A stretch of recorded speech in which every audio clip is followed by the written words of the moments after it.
Hello, welcome to Skull RPG Podcast. My name's Dwight Skull. My name's Jacob Skull. And today we're going to teach you how to tell your story.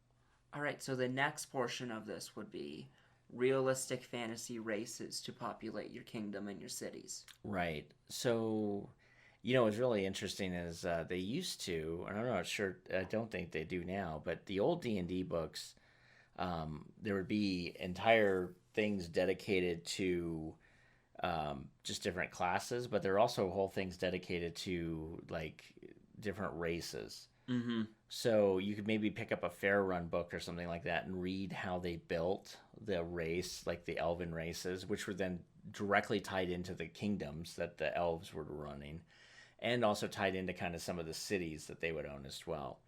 But you could look at this and say, okay, how does a race conduct itself?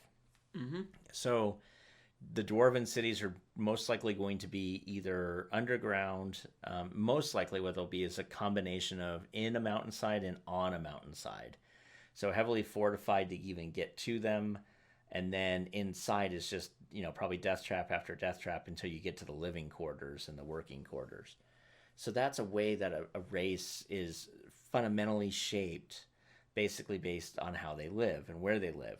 And so, the dwarves themselves could be seen as hard people because they're used to beating rock into, making rock malleable. And so they're surviving the rigors of mines constantly. Exactly. With the potential of opening up the cavern to whatever. What could be there, right? Yeah. And so they would be seen probably as a hard race, a race that doesn't, that likes bluntness, doesn't have time for fluffy, flowery language. Their arts and stuff will be more probably very much dedicated to honoring those that die in mining and die in battle. I would almost look at them and think, oh, I would make my dwarven race kind of Klingon-ish. Yes. If you understand Star Trek. Very warlike or focused in on the I'd make mind. them Norse, right? Norse. I'd make them a Norse type of a situation. Norse with more of like a Spartan kind of too, because of that second aspect of the other way to get a gravestone was to die giving childbirth, because there was that second aspect of there's two ways to get honored: die in battle, right, or die giving birth, producing or in warriors. this case, die in the mines feeding the warriors metal. Yeah, exactly. Yeah, and so you have that kind of concept. So then, like the elves, I would look at the elves as kind of maybe a standard Tolkien type of understanding. So they're living in the trees, very fair. Maybe not living in the trees per se, but what they use is very natural. Yes. But they're always outside. Underground is an anathema to them. So they constantly are outside, balancing nature, right? That's their goal, is to balance nature. So they're against anybody that doesn't balance nature.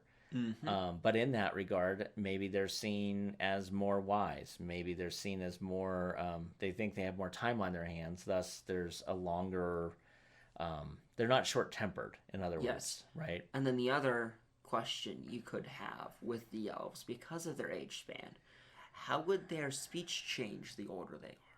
Right. That's a good question. Would they be more eloquent? Yeah. Or would they be more to the point because they're running out of time? Not necessarily run out of time, but they've seen so much that they don't necessarily care about your plights. Yeah, true. And this too will pass. Get used to it.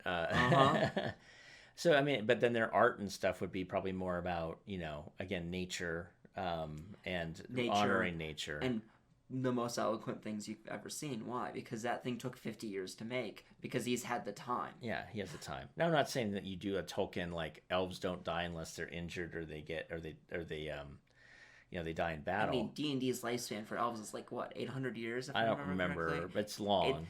It's pretty long. It's longer than 500, I remember. Yeah, and so at that point, if your human lifespan's like 80 to 120 years on a good day, your humans then act kind of like they act here.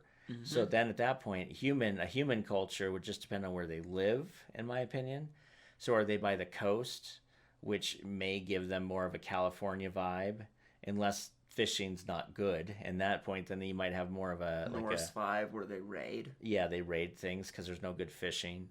Are they farmers? At which point you have a kind of a, maybe I wouldn't say laid back, but I would say that they're very much on a schedule because the sun comes up, the sun goes down, the seasons roll in, and we have to do long-term Their planning for that. their focus is more day-to-day life. They can't think above because They're thinking a year out, they're thinking year out, but maybe two or three it's for not silos and necessarily such. it's not necessarily this thing of what do you think about this ongoing tension here? I don't care. I just want to plant my potatoes. Yeah. Well, and the nice thing about I wouldn't go that far, but I'm going to just say like their art would be more around farming than so nature in terms of seasonal changes. Yes. Than epic battles and such.